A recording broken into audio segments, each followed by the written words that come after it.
Why did Nelson Mandela sell out the Freedom Charter? When Nelson Mandela returned from prison,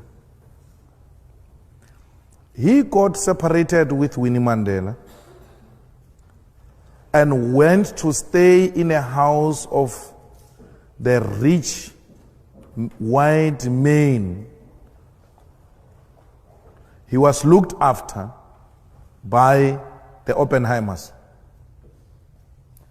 Nelson Mandela used to attend the club meetings of those white men who owned the South African economy at the time. He stayed in their complex. He stayed with them. He stayed in one of their houses. They had access to him 24 hours.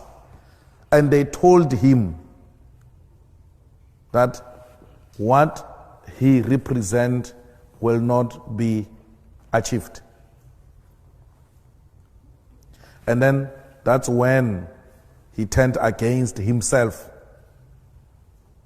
Because the Nelson we are celebrating now is not the Nelson we celebrated before prison and during prison.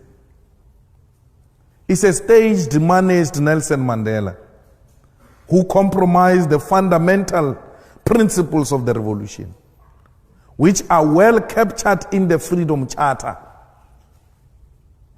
The EFF subscribed to the Freedom Charter.